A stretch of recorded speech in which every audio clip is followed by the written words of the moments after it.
What do we do every day for energy and nutrition?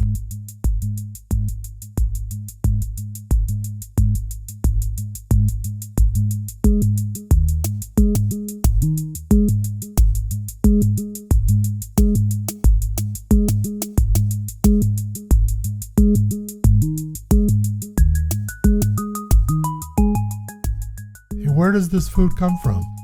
And how about the fiber that keeps us warm? And the flowers that bring so much joy to our lives and provide food for the bees? And how about the soaps and lotions that keep us clean?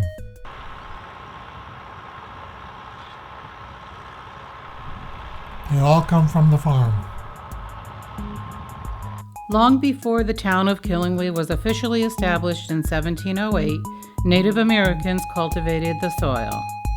As early American settlers inhabited the area, farms were established in order to feed not only the family, but also the growing population. Textile mills, small industries, and sawmills eventually became more dominant. They took advantage of abundant water power from rivers and streams. Nevertheless, farming still maintained a presence all over town. Farmers raised fruit, vegetables, meat, milk, and eggs in their orchards, gardens, and pastures, as well as sheep for wool production. Several farms still exist today to continue the tradition that began hundreds of years ago.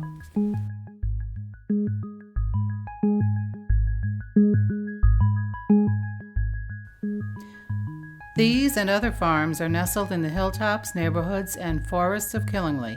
They produce a diversity of farm products. Diversity is the key word for Killingly agriculture.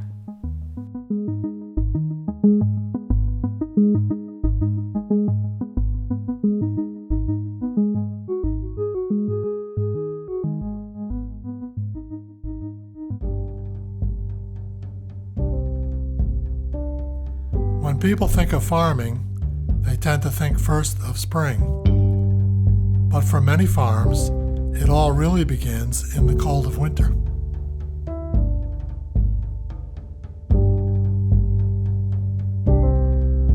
Seeds need to be ordered and planted.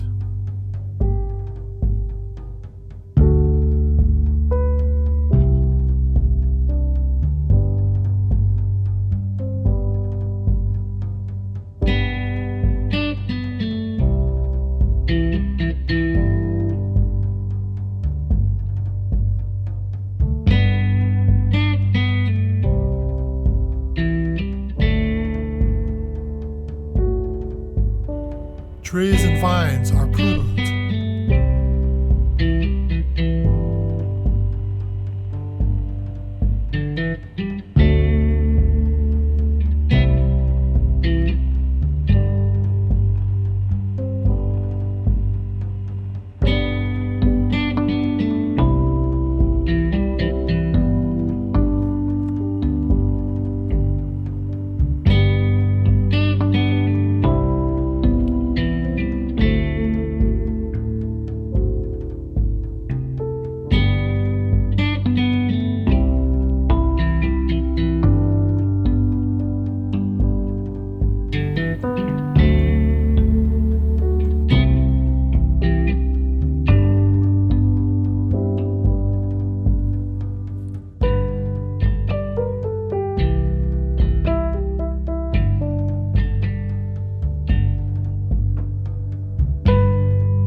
Greenhouse crops are cared for.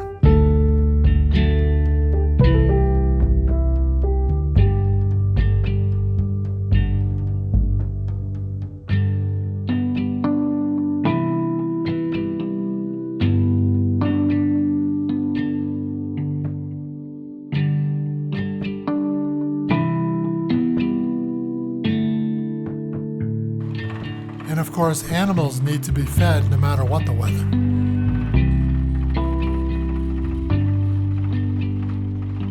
My father was born in 1892, and he came here in 1912. 25 or 26. And I think there was about 65 acres. And he bought other land and made that into about 130.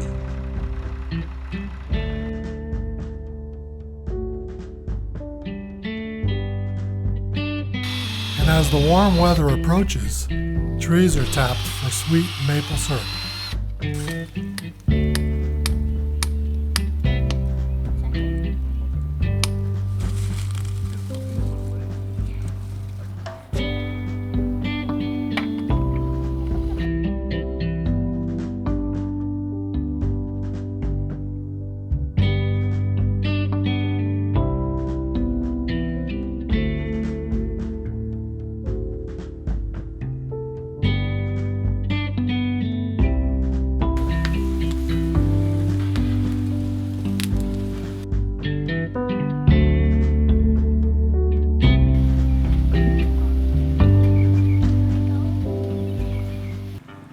The very busy and fervent activity of spring soon begins.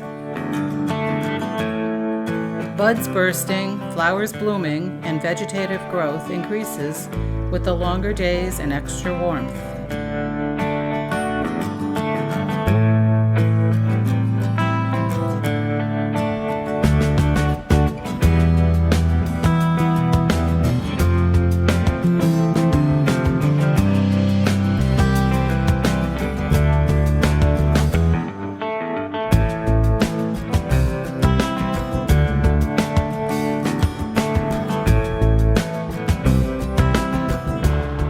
The soil is prepared for planting and the growing season begins.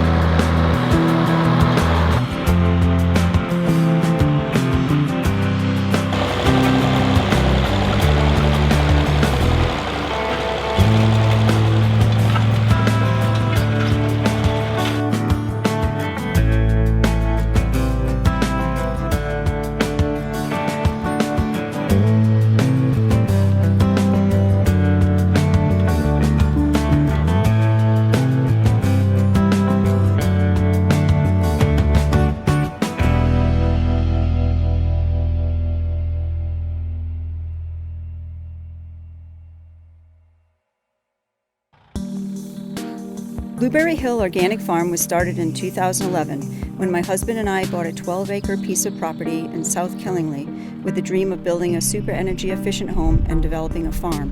The farm became a reality in 2012 with the clearing and planting of the first field. We received USDA organic certification that year as the land had not been farmed in over 200 years and full mature hardwood trees needed to be cleared in order for the land to be usable for crops again.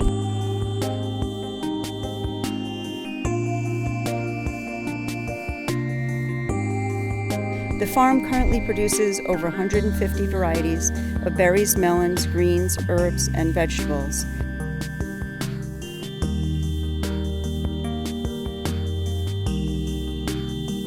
Christmas trees are planted at this time too.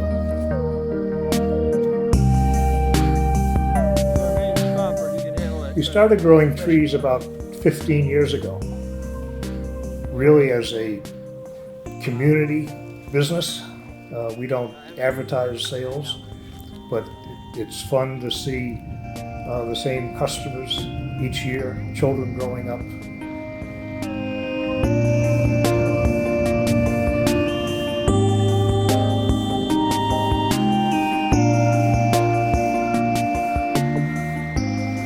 The Killingly Agriculture Commission sponsors classes to educate the public. We're looking for angles that would be like your thumb. These would be natural angles that you would want to keep and encourage. So basically, we're getting anything that was crossed over. These are pruned lightly. Here, we've got these are some trees that are probably 60 years old. You can see how much we've pruned here, trying to just get them open clean out the insides. You can see we make some big cuts. All this firewood came out of these trees. When's Got the enough. best time of year to prune? We start the first of the year, and then we go right into April. So, you know, if you haven't pruned, you know, it's a good time to do it still. I'm pretty happy with the way they're opened up now. You can see that there were big cuts made. You want to let the air and the sunshine into the tree. Do you do any fertilizer to these at all? The soils have been really good up here, you know. I mean, I get a ton of apples, but they ain't big. They're all. That's because you got too many on the tree. Yeah. The tree's going to produce what it's going to produce. So say this tree's going to produce 300 pounds. It doesn't care if it has 1,000 that are a half an inch or an inch wide, or 50 of them that are 2 inches. Yeah. So, probably getting to be big. These here, I wish they had never been allowed to get tall like this.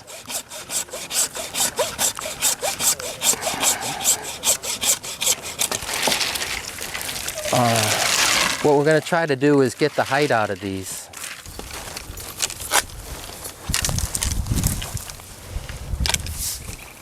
There. A lot of this little stuff should get cleaned off on the inside. These plants are more than 100 years old, you know, so all the old branches, I just cut them right off as close to the bottom as I could. So you're encouraging the new growth, because the blueberries have the best fruit on, like this is a 1-year-old branch. They have their best fruit on 2-year-old branches. Dark red ones are Rhode Island Reds. I have the white leghorns because I like having a few white eggs in each dozen. It makes it look good at the farmer's market. And then Rhode Island Reds are just good Rhode Island Reds. They lay a lot of eggs.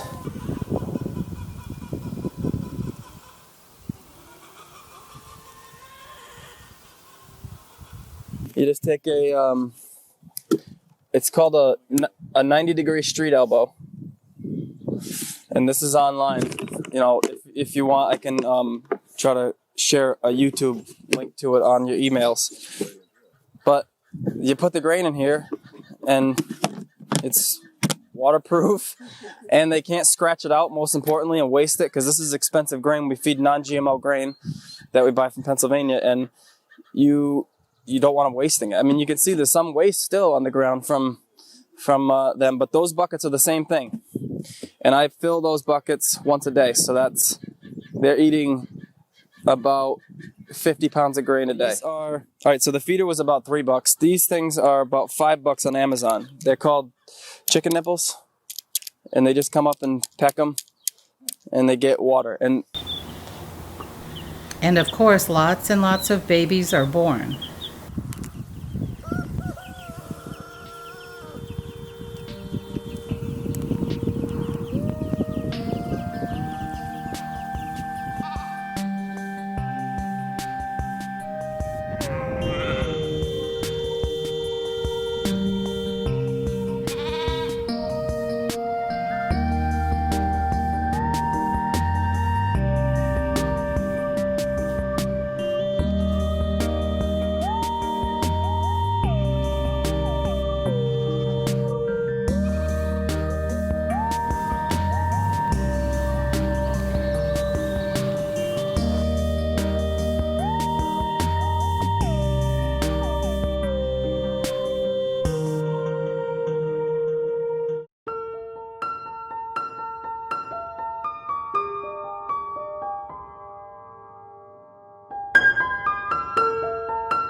Following birthing, mothers produce milk, which can be used not only for food, but also for farm products like soap.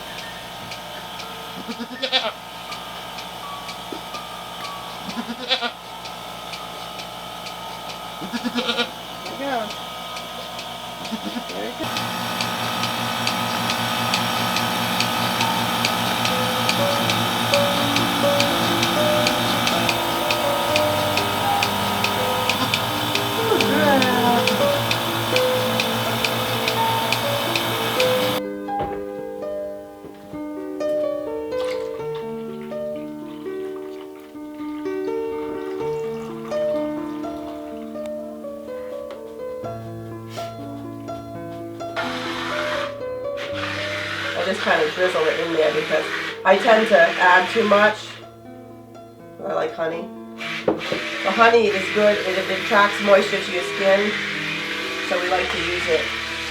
The silicone mold, we just pour the soap.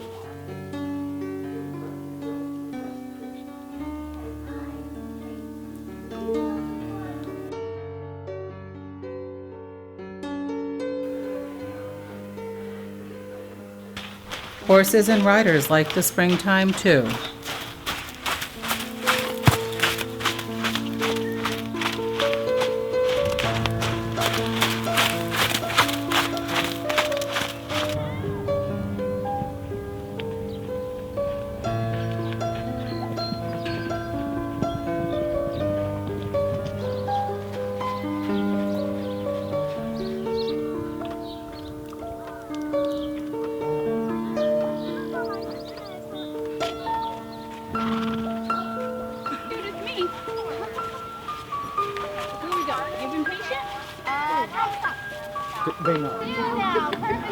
Oh, great. You're gonna be mad at him.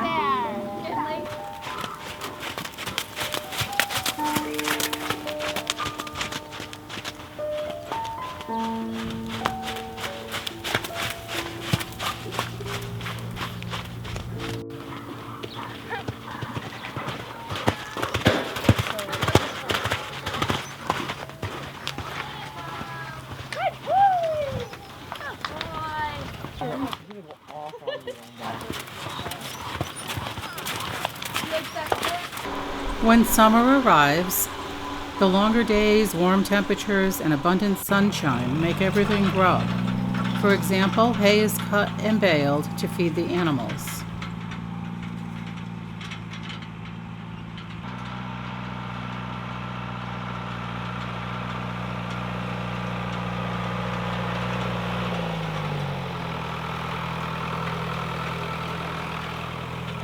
I think the turn has come for range chickens, eggs, and to try to keep away from as many antibiotics as possible, so which all leads to not such a large conglomerate of a type of farm versus the smaller ones. And I'm glad to see so many people getting into backyard chickens and raising their own vegetables.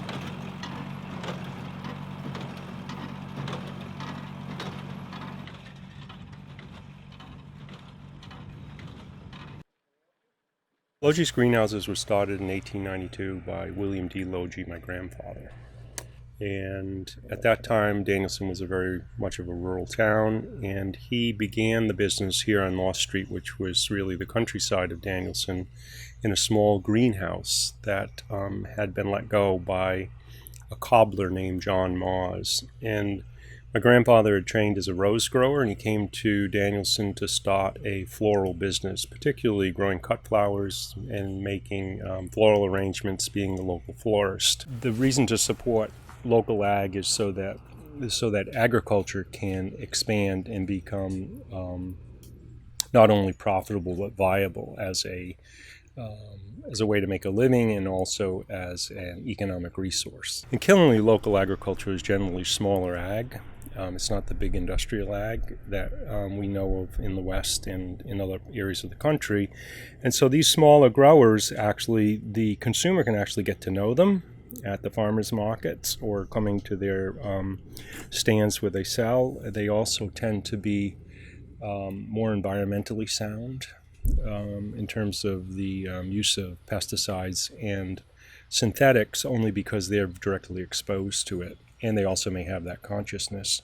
The other thing is that when we buy local, we are, in a great degree, reducing the transportation effect, but not only the cost, but also the environmental effect of transportation on our food system. And we, in a long-term plan, are able to create a sustainable system for our food by supporting local ag. Family has a sheep farm now, raising up to 35 head. These are used for meat, pets, and wool. Wool going into a blanket project sponsored by the Connecticut Sheep Breeders Association.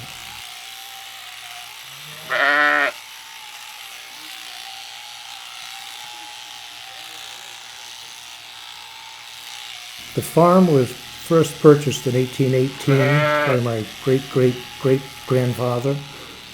It's been in the family since then.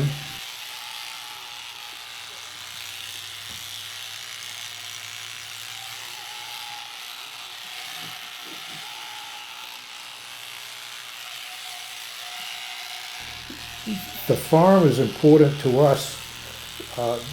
There's a significant interaction with the local community. Mothers show up with their toddlers in the spring to see the newborn lambs.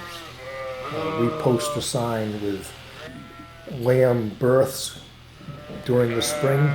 People pay a lot of attention to that sign.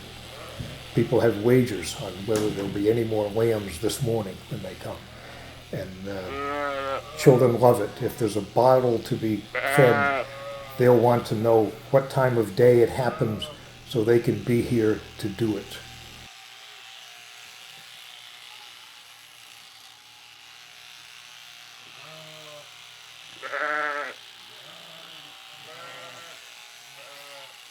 Sheep are sheared once a year, typically in late May, when wool is delivered for the blanket project. After shearing, the wool is skirted to remove any vegetation that's in it, dirty parts. Approximately 2/3 of the fleece can be used for weaving and or blanket purposes.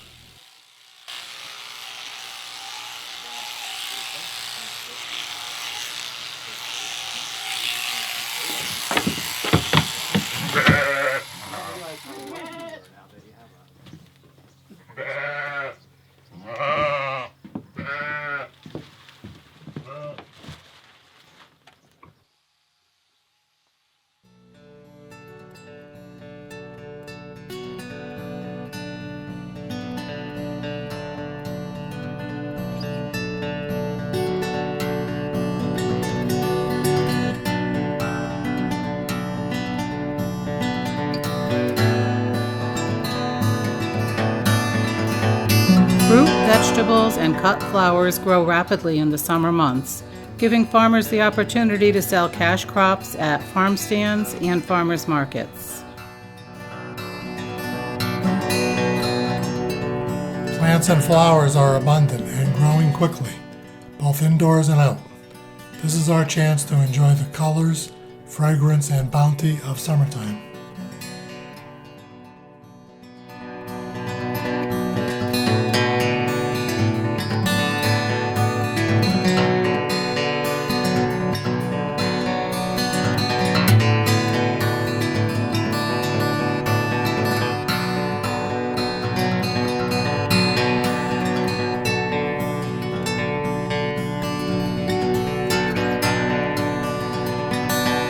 With all the flowering plants being produced on the farms and greenhouses, bees are busy making honey, and the farmer is busy taking care of the bees.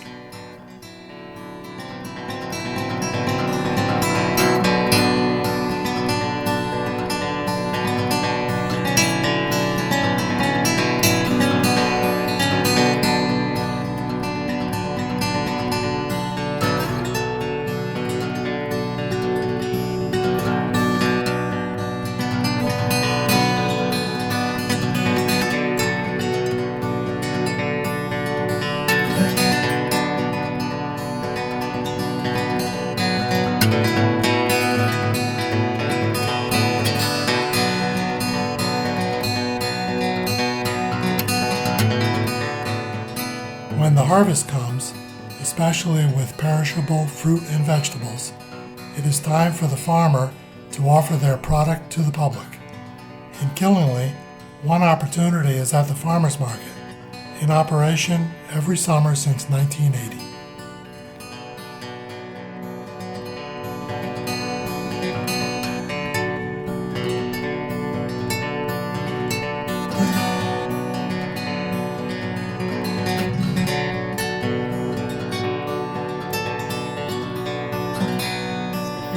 vegetables you buy from your local farmer are the freshest and tastiest available. Fruits are allowed to ripen fully in the field and picked just for you.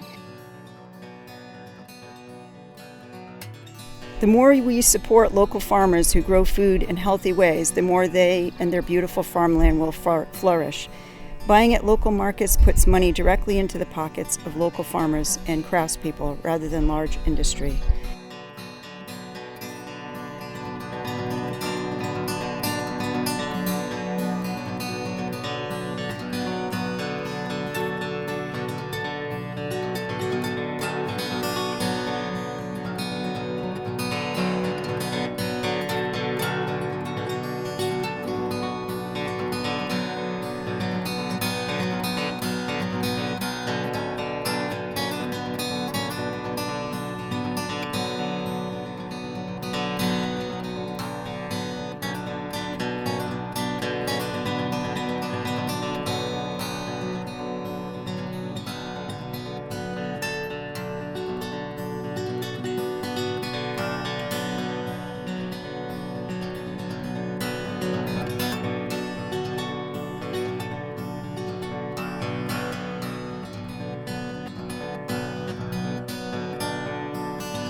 A sure sign of fall is people picking apples in an orchard.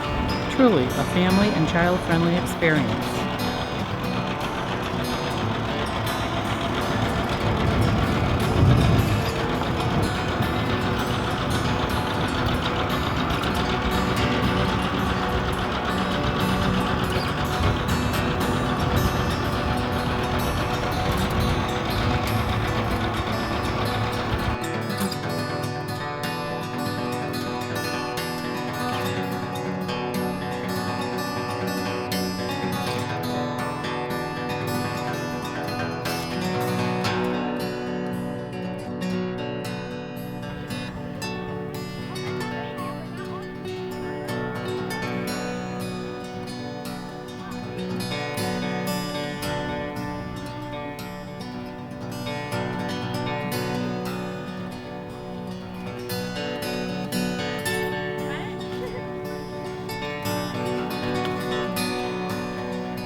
Fall vegetables and fruit grow sweet as the temperatures cool and the colors become more vibrant.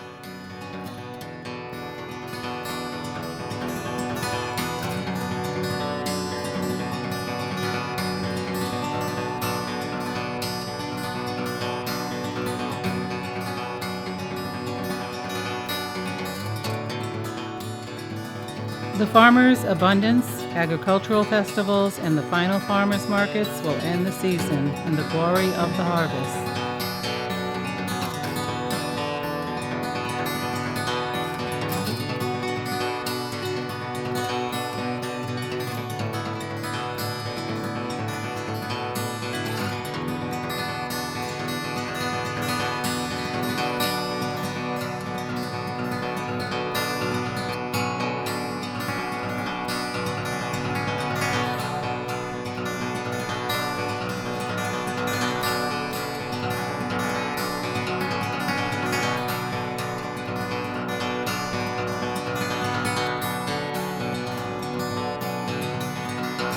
And when winter eventually comes, it is comforting to know that the cycle of the seasons will be renewed. With the hay stacked in the barn and the apples in cold storage, the seed catalogs will arrive in the mail and the planning for the next year will begin.